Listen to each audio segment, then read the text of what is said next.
Greater Bengaluru ಪ್ರಾಧಿಕಾರ ಕೊನೆಗೂ ಅಸ್ತಿತ್ವಕ್ಕೆ ಬಂದಿದೆ. ಅಂದ್ರೆ ಗ್ರೇಟರ್ ಬೆಂಗಳೂರು ಪ್ರಾಧಿಕಾರದ ಹೆಸರಿನಲ್ಲಿ ಪಾಲಿಕೆಯನ್ನ ಐದು ಭಾಗಗಳಾಗಿ ವಿಂಗಡಣೆ ಮಾಡುವಂತಹ ನಿಟ್ಟಿನಲ್ಲಿ ಅಂದ್ರೆ ಇದು ಅವೈಜ್ಞಾನಿಕವಾಗಿದೆ ಅನ್ನುವಂತಹ ಒಂದಷ್ಟು ಆರೋಪಗಳು ಪ್ರತ್ಯಾರೋಪಗಳು ಇತ್ತು.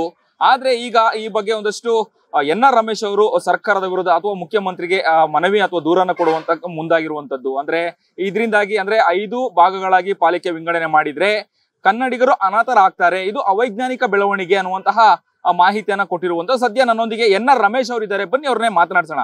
ಸರ್, ಈಗ ಸರ್ಕಾರಕ್ಕೆ ದೂರನ್ನ ಕೊಟ್ಟಿದ್ದೀರಿ, ಮುಖ್ಯಮಂತ್ರಿ ಸಿದ್ದರಾಮಯ್ಯ ಕೂಡ ಪತ್ರವನ್ನ ಬರೆದಿದ್ದೀರಿ. ಏನ್ ಹೇಳ್ತೀರಾ? ಗ್ರೇಟರ್ ಬೆಂಗಳೂರು ಪ್ರಾಧಿಕಾರ ಮುಂದಿನ ದಿನಗಳಲ್ಲಿ ಅಂದ್ರೆ 5 ಪಾಲಿಕೆಗಳನ್ನಾಗಿ ಮಾಡ್ಲಿಕ್ಕೆ ಹೊರಟಿರುವಂತದ್ದು.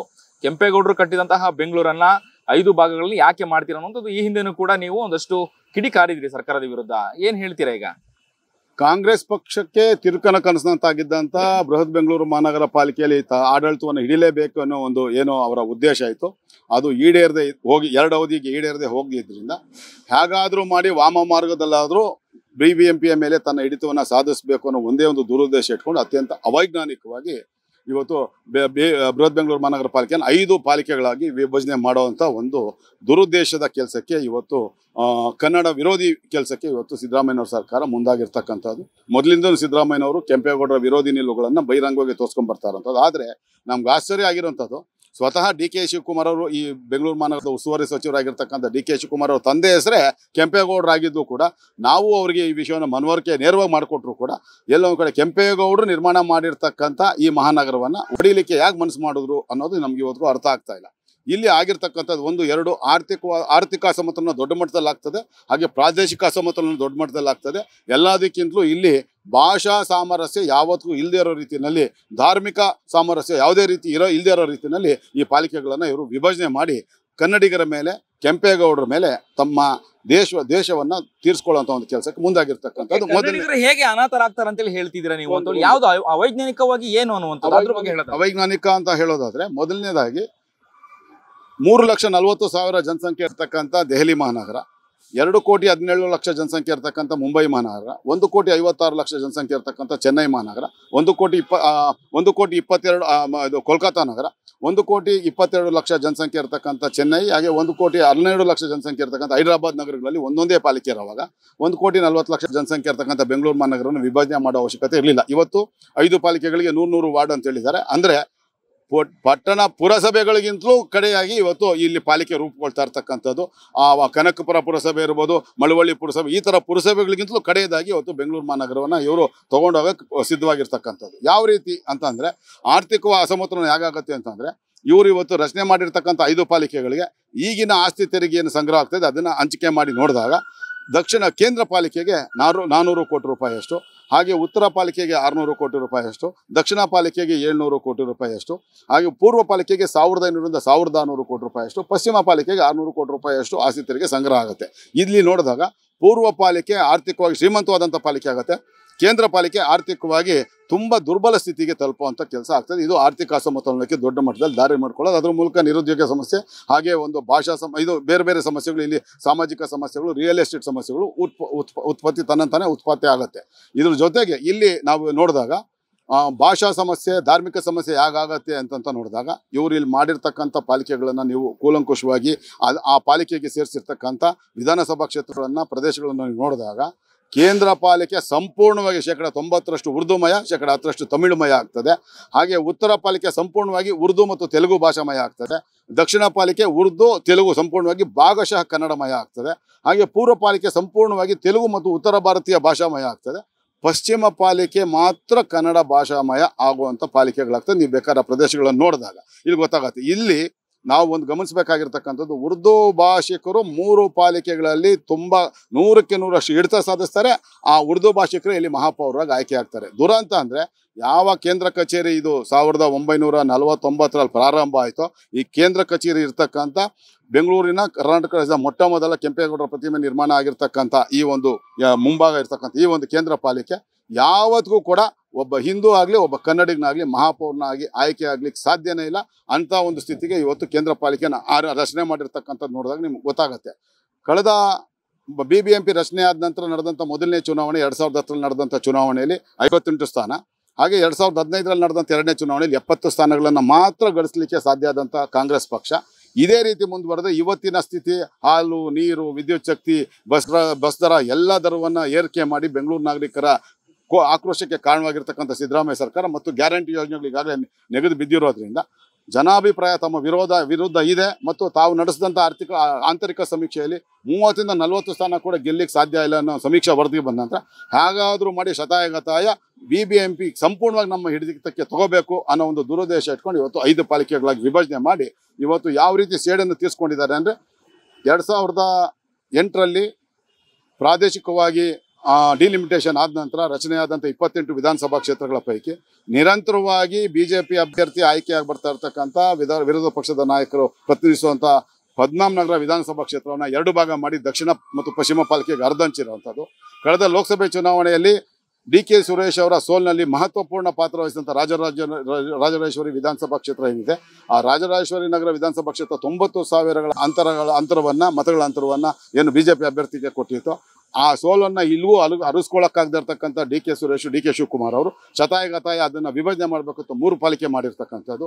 ಇನ್ನುಳಿದಂತೆ ಬಿಜೆಪಿ ಶಾಸಕರೇ ಪ್ರತಿನಿಧಿಸಿದಂಥ ದಾಸರಳ್ಳಿ ಮತ್ತು ಮಹದೇವಪುರ ವಿಧಾನಸಭಾ ಕ್ಷೇತ್ರಗಳನ್ನ 2 ಭಾಗಗಳಾಗಿ ವಿಭಜನೆ ಮಾಡಿ ಇವರು ಶತಾಯಗತಾಯ ಹೇಗಾದರೂ ಮಾಡಿ ತಾವು ಅಧಿಕಾರವನ್ನು ಹಿಡಿಬೇಕು ಅಂತೇಳಿ ಪ್ರತಿಯೊಂದು ಪಾಲಿಕೆಯಲ್ಲಿ ಉರ್ದು ಭಾಷಿಕರು ಪ್ರಧಾನವಾಗಿ ಹೆಚ್ಚು ಪ್ರದೇಶದಲ್ಲಿ ವಾಸ ಮಾಡುವಂಥ ಪ್ರದೇಶಗಳನ್ನ ಹರಿದು ಹಂಚೋಕೆ ಮಾಡಿ ಇವತ್ತು ಈ ಸ್ಥಿತಿಗೆ ತಂದಿಟ್ಟಿರ್ತಕ್ಕಂಥದ್ದು.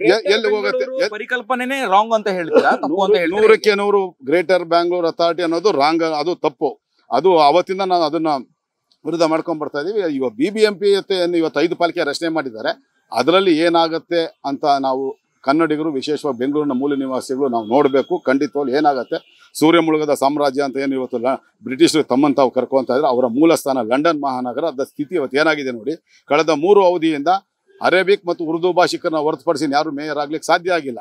ಇವತ್ತು ಇನ್ನೊಂದು ಹೆಜ್ಜೆ ಮುಂದಕ್ಕೆ ಹೋಗಿ 3 ಸಂಸತ್ ಸದಸ್ಯರು ಪ್ರತಿನಿಧಿಸ್ತಾ ಇರ್ತಕ್ಕಂಥ ಲಂಡನ್ ಮಹಾನಗರ ಅಂದ್ರೆ ಲಂಡನ್ ಮಹಾನಗರದ 2/3 ಭಾಗದಷ್ಟು ಪ್ರದೇಶವನ್ನ ಪ್ರತ್ಯೇಕ ಪ್ರಾಂತ್ಯ ಮಾಡಬೇಕು, ಲಂಡನ್ನಿಂದ ಹೊರತುಪಡಿಸಿ ಅಂತ ಈಗಾಗಲೇ ದೊಡ್ಡ ಮಟ್ಟದ ಹೋರಾಟ ಮಾಡ್ತಾ ಇದ್ದಾರೆ. ಅದೇ ರೀತಿಯ ಹೋರಾಟಗಳು ಈ ಪಾಲಿಕೆ ರಚನೆ ಆದರೆ ಬೆಂಗಳೂರಲ್ಲೂ ಆಗುತ್ತೆ. 3 ಪಾಲಿಕೆಗಳು ಈ ಬೆಂಗಳೂರು ಮಹಾನಗರದ ಪ್ರತ್ಯೇಕವಾಗುವಂಥ ಕೆಲಸ ಆಗ್ತದೆ ಅಥವಾ ರಾಷ್ಟ್ರಪತಿ ಆಳ್ವಿಕೆ ಏರುವಂಥ ಒಂದು ಕೆಲಸ ಆಗ್ತದೆ.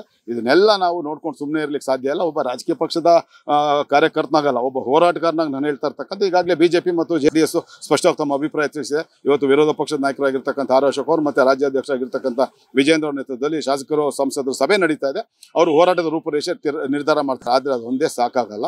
ಬೆಂಗಳೂರಿನ ನಾಗರಿಕರು, ಕನ್ನಡಿಗರು, ಬೆಂಗಳೂರಿನ ಮೂಲ ನಿವಾಸಿಗಳು ಇದರ ವಿರುದ್ಧ ದೊಡ್ಡ ಮಟ್ಟದ ಧ್ವನಿ ಎತ್ತಬೇಕಾಗಿದೆ. ಸಾಮಾಜಿಕ ಜಾಲತಾಣಗಳಲ್ಲಿ ಸಿದ್ದರಾಮಯ್ಯನವರ ಸರ್ಕಾರದ ಈ ದುರುದ್ದೇಶ ದೂರದೃಷ್ಟಿ ಅಂತ ಏನು ಹೇಳ್ತಾರೆ, ದೂರದೃಷ್ಟಿ ಎಲ್ಲ ದುರುದ್ದೇಶ ಇಟ್ಕೊಂಡು ಮಾಡಿರ್ತಕ್ಕಂಥ ಶತಾಯಗತಾಯ ತಮ್ಮದನ್ನಾಗಿಸ್ಕೋಬೇಕು ಬೆಂಗಳೂರನ್ನ ಅಂತ ಹೇಳಿ ಮುಂದೆ ಪರಿಣಾಮ ಏನಾದರೂ ಪರವಾಗಿಲ್ಲ ಅಂತ ಹೇಳಿ ಆ ಯೋಚನೆ ಮಾಡದೆ, ಮುಂದಾಲೋಚನೆ ಮಾಡದೆ ಇವತ್ತು ತಾತ್ಕಾಲಿಕವಾಗಿ ನಮ್ಗೆ ಅಧಿಕಾರ ಸಿಕ್ಕರೆ ಸಾಕು ಅಂತ ಇವತ್ತೇನು ಬೆಂಗಳೂರು ಮಹಾನಗರನ್ನ ಇವತ್ತು ಉರ್ದುಮಯ ಮಾಡಕ್ಕೆ ಕೊಟ್ಟಿದ್ದಾರೆ. 3 ಪಾಲಿಕೆಗಳನ್ನ ಉರ್ದುಮಯ ಮಾಡಕ್ಕೆ ಕೊಟ್ಟಿದ್ದಾರೆ. ಅದರ ವಿರುದ್ಧ ಸಾಮಾಜಿಕ ಜಾಲತಾಣಗಳಲ್ಲಿ ಬೆಂಗಳೂರಿನ ನಾಗರಿಕರು, ಕನ್ನಡಿಗರು, ಬೆಂಗಳೂರಿನ ಮೂಲ ನಿವಾಸಿಗಳು ದೊಡ್ಡ ಮಟ್ಟದ ಧ್ವನಿಯನ್ನು ಎತ್ತಿ ಹೋರಾಟಗಳು ಮಾಡಿದ್ರೆ ಮಾತ್ರ ಇದನ್ನ ಉಳಿಸ್ಕೊಳ್ಳೋಕೆ ಸಾಧ್ಯ.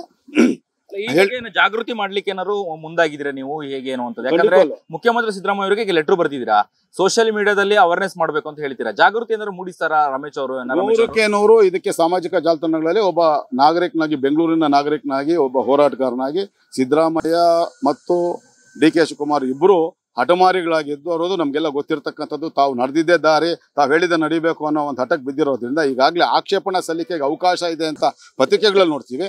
ನಿನ್ನೆ DK ಶಿವಕುಮಾರ್ ಮಾಧ್ಯಮಗಳಿಗೆ ಹೇಳ್ತಾರೆ ಏನು ನಿರ್ಣಯ ಆಗಿದೆ ಅದರಲ್ಲಿ ಕಿಂಚಿತ್ತು ಬದಲಾವಣೆ ಇಲ್ಲ ಅನ್ನೋ ಒಂದು ಮಾತನ್ನು ಅವ್ರು ಹೇಳ್ತಾರೆ. ಅಂದರೆ ಆಕ್ಷೇಪಣೆ ಸಲ್ಲಿಕೆ ಏನೂ ಇಲ್ಲ, ಸುಮ್ಮನೆ ಅದು ಕಾಟಾಚಾರಕ್ಕೆ ಮಾಡ್ತಾ ಇರ್ತಕ್ಕಂಥ ಮಾತನ್ನು ಕೂಡ ಹೇಳಿದ್ದಾರೆ. ಅವರ ಈ ಒಂದು ಬೆಂಗಳೂರು ವಿರೋಧಿ, ಕನ್ನಡ ವಿರೋಧಿ ಮತ್ತು ಕೆಂಪೇಗೌಡ ವಿರೋಧಿ ನಿಲುವಿನ ವಿರುದ್ಧ ನಾವು ದೊಡ್ಡ ಮಟ್ಟದ ಹೋರಾಟವನ್ನು, ಆಂದೋಲನವನ್ನು ಸಾಮಾಜಿಕ ಜಾಲತಾಣಗಳಲ್ಲಿ ಮಾಡೋದ್ರ ಮೂಲಕ ಇಡೀ ಬೆಂಗಳೂರು ಮಹಾನಗರದ ಪ್ರತಿಯೊಬ್ಬ ನಾಗರಿಕ ಇದ್ರ ವಿರುದ್ಧ ಎಚ್ಚೆತ್ಕೊಳ್ಳುವಂಥ ಒಂದು ಹೋರಾಟವನ್ನು ಪ್ರಾರಂಭ ಮಾಡ್ತಾ ಇದ್ದೀವಿ. ಓಕೆ, ಇದ್ರೊಟ್ಟಿಗೆ ನವೆಂಬರ್ ತಿಂಗಳಲ್ಲಿ ಚುನಾವಣೆ ಆಗುತ್ತೆ, BBMP ಚುನಾವಣೆ ನಡೆಯುತ್ತೆ ಅನ್ನುವಂಥದ್ದನ್ನ ಹೇಳ್ತೇವೆ ಸರ್ಕಾರ. ಏನ್ ಅನ್ಸುತ್ತೆ ನಿಮಗೆ ಈ ಸಂದರ್ಭದಲ್ಲಿ? ನೀವು ಈ ಮಾತನ್ನ ನವೆಂಬರ್ ತಿಂಗಳು ಕೂಡ ಇನ್ನೊಂದ್ಸರಿ ಪ್ರದರ್ಶನ ಮಾಡಿ. 2025 ನವೆಂಬರ್ ಅಲ್ಲ, 2026 ನವೆಂಬರ್ ಅಲ್ಲ, 2027ರಲ್ಲೂ ಮಾಡಕ್ ಸಾಧ್ಯ ಇಲ್ಲ, ಮಾಡೋದಿಲ್ಲ. BBMP ಎಲೆಕ್ಷನ್ ಸಂಬಂಧಪಟ್ಟಂಗೆ ಪಿಟಿಷನ್ ಅರ್ಜಿ ಸುಪ್ರೀಂ ಕೋರ್ಟ್ನಲ್ಲಿ ಅಂತಿಮ ಹಂತದಲ್ಲಿರುವಂಥ ಸಂದರ್ಭದಲ್ಲಿ ಆತುರಾತುರವಾಗಿ ಗ್ರೇಟರ್ ಬೆಂಗಳೂರು ಅಥಾರಿಟಿ ಅಂತ ತಂದರು. BBMP ಅಸ್ತಿತ್ವ ಇಲ್ಲ ಅನ್ನೋ ರೀತಿಯಲ್ಲಿ ಮಾಡಿದ್ರು. ಅದರ ಮೂಲಕ ತಾತ್ಕಾಲಿಕ ಚುನಾವಣೆ ಮುಂದಕ್ಕೆ ಹಾಕುವಂಥದ್ದು. ಅದರ ನಂತರ ಇವತ್ತು 5 ಪಾಲಿಕೆಗಳನ್ನಾಗಿ ಮಾಡುವಂಥ ಆದೇಶ ಮಾಡಿ ಒಂದೇ ದಿನ 7 ಸಾರ್ವಜನಿಕ ಹಿತಾಸಕ್ತಿ ಮೊಕದ್ದಮೆಗಳು ದಾಖಲಾಗಿದೆ. ಬಹುಶಃ ಒಂದು ವಾರದೊಳಗೆ ಕನಿಷ್ಠ 100ಕ್ಕೂ ಹೆಚ್ಚು ಸಾರ್ವಜನಿಕ ಹಿತಾಸಕ್ತಿ ಮೊಕದ್ದಮೆಗಳು ದಾಖಲಾಗುತ್ತೆ. ನನಗಿರೋ ಮಾಹಿತಿ ಪ್ರಕಾರ ಖುದ್ದು ಕಾಂಗ್ರೆಸ್ ಪಕ್ಷನೇ ಮುತುವರ್ಜಿ ವಹಿಸಿ ಅವರು ಕೂಡ ಒಂದಷ್ಟು ಸಾರ್ವಜನಿಕ ಹಿತಾಸಕ್ತಿ ಮೊಕದ್ದಮೆ ಹಾಕಿ ಈ ವಿಷಯವನ್ನು 1 ವರ್ಷ 2 ವರ್ಷದ ತನಕ ಹೇಳ್ಕೊಂಡೋಗೋ ರೀತಿಯಲ್ಲಿ ಮಾಡಿ ಆ ಚುನಾವಣೆಯನ್ನು ಮುಂದಕ್ಕೆ ಹಾಕ್ತಾರೆ. ಯಾಕಂದ್ರೆ ಇವತ್ತು ನಡೆದ್ರೆ ಅವರಿಗೆ 100ಕ್ಕೆ 100 ಅವರಿಗೆ ಸೋಲು ನಿಶ್ಚಿತ. 30ರಿಂದ 40 ಸ್ಥಾನ ಕೂಡ ಗೆಲ್ಲಲ್ಲ ಅನ್ನೋ ಅವರ ಆಂತರಿಕ ಸಮೀಕ್ಷೆ ವರದಿ ಇರೋದ್ರಿಂದ ಇವತ್ತು ಈ ಕೆಲಸವನ್ನು ಮಾಡಿದ್ದಾರೆ. ಒಂದು ವೇಳೆ ಇದು ಜಾರಿ ಆದರೆ ಏನಾಗ್ಬೋದು, ಅಪಾಯಗಳು ಏನಾಗ್ಬೋದು, ಕನ್ನಡಿಗರು ಈ ಮೂಲ ನಿವಾಸಿಗಳು ಏನೇನು ಅಪಾಯದ ಪರಿಸ್ಥಿತಿ ಎದುರಿಸ್ಬೋದು ಅನ್ನೋದು, ಸಾಮಾಜಿಕ ಬದಲಾವಣೆಗಳು ಏನೇನಾಗುತ್ತೆ, ದೊಡ್ಡ ಮಟ್ಟದ ಹೊಡೆತಗಳು ಏನಾಗುತ್ತೆ ಅನ್ನೋದನ್ನ ಈಗಾಗಲೇ ನಾವು ಅಂಕಿಅಂಶಗಳ ಸಮೇತ ತಿಳಿಸಿ ಇದರ ವಿರುದ್ಧ ಬೆಂಗಳೂರು ನಾಗರಿಕರು ಎಚ್ಚೆತ್ಕೋಬೇಕು. ಆದರೆ ಯಾವುದೇ ಕಾರಣಕ್ಕೂ ಚುನಾವಣೆ ನಡೆಸೋಕ್ಕೆ ಕಾಂಗ್ರೆಸ್ ಪಕ್ಷ ಸಿದ್ಧವಿಲ್ಲ, ಮಾಡೋದು ಇಲ್ಲ. ಆದರೆ ಅದನ್ನ ಮುಂದಕ್ಕೆ ಹಾಕೋ ಒಂದು ಸಂಚಿನ ಫಲ ಕೂಡ ಇದಿರ್ಬೋದು. ಆದರೆ ಅವರ ಮನಸ್ಸಲ್ಲಿ ಬಂದಿದ್ದೆಲ್ಲ BBMP ಈ ರೀತಿ ವಿಭಜನೆ ಮಾಡಬೇಕು ಅಂತ, ಅದು ದೊಡ್ಡ ಅಪಾಯಕಾರಿ ಬೆಳವಣಿಗೆ. ಅದ್ರ ವಿರುದ್ಧ ನಾವು ಹೋರಾಟ ಮಾಡ್ತಾ ಇದ್ದೀವಿ. ಇದಿಷ್ಟು NR ರಮೇಶ್ ಅವರ ಮಾತಾಗಿತ್ತು. ಕ್ಯಾಮರಾ ಪರ್ಸನ್ ಲೋಕೇಶ್ ಜೊತೆ ಅಭಿಜಿತ್ ಗಣೇಶ್, ಕರ್ನಾಟಕ ಟಿವಿ, ಬೆಂಗಳೂರು. ನಾನು 86 kg ಇದ್ದವಳು 71 kg ಬಂದಿದ್ದೀನಿ. ವಯಸ್ಸಾದ್ಮೇಲೆ ಸ್ಮಾರ್ಟ್ ಆಗಿ ಕಾಣ್ತೀರಾ ಅಂದ್ರೆ ಜಿನ್ನಿ. 126 kg ವೇಟ್ ಇದ್ದು ನಾವು ಈಗ 114 kg ಲೆಕ್ಕ ಬಂದಿದ್ದೀವಿ. ಯಾವುದೇ ಸೈಡ್ ಎಫೆಕ್ಟ್ ಆಗಿಲ್ಲ. 84ರಿಂದ 50 kg ಬಂದೆ, ಆಮೇಲೆ ಸಣ್ಣಗೆ ಫಿಟ್ ಆಗಿದ್ದೀನಿ. ಅದಕ್ಕೆ ನಾನು ಯೂಸ್ ಮಾಡ್ತಾ ಇರೋದು ಜೀನಿ ಸ್ಲಿಮ್. 84ರಿಂದ 50 kg ಬಂದೆ, ಆಮೇಲೆ ಸಣ್ಣಗೆ ಫಿಟ್ ಆಗಿದ್ದೀನಿ. ಅದಕ್ಕೆ ನಾನು ಯೂಸ್ ಮಾಡ್ತಾ ಇರೋದು ಜೀನಿ ಸ್ಲಿಮ್. ಸಣ್ಣ ಆಗಕ್ಕೆ ಜೀನಿ ಸ್ಲಿಮ್ ಯೂಸ್ ಮಾಡದೆ ಹೆಲ್ದಿನೂ ಅದೇ. ನೀವು ಸಣ್ಣ ಆಗ್ಬೇಕಾ, ಹೆಲ್ದಿ ಆಗ್ಬೇಕಾ? ಹಾಗಿದ್ರೆ ಜೀನಿ ಸ್ಲಿಮ್ ಯೂಸ್ ಮಾಡಿ. ಸಣ್ಣ ಆಗೋದಕ್ಕೆ ಯಾವುದೋ ಪ್ರಾಡಕ್ಟ್ ಹೇಳ್ತಾ ಇದ್ದಾಳೆ, ಏನಾದರೂ ಸೈಡ್ ಎಫೆಕ್ಟ್ಸ್ ಇದೆ ಅಂತ ಯೋಚನೆ ಮಾಡ್ತಾ ಇದ್ದೀರಾ? ಖಂಡಿತ ಇಲ್ಲ, ಯಾಕಂದ್ರೆ ಇದು ಕೆಮಿಕಲ್ ಫ್ರೀ. ಸಣ್ಣ ಆಗಬೇಕು ಅಂದ್ರೆ ಜೀನಿ ಸ್ಲಿಮ್ ಯೂಸ್ ಮಾಡಿ. ಹೆಚ್ಚಿನ ಮಾಹಿತಿಗೆ ಕೆಳಗೆ ಡಿಸ್ಪ್ಲೇ ಆಗ್ತಿರೋ ನಂಬರ್ಗೆ ಕಾಲ್ ಮಾಡಿ. ಬೆಂಗಳೂರಿನ ಸಮಗ್ರ ಸುದ್ದಿಗಾಗಿ ನೋಡಿ ಕರ್ನಾಟಕ ಟಿವಿ ಬೆಂಗಳೂರು.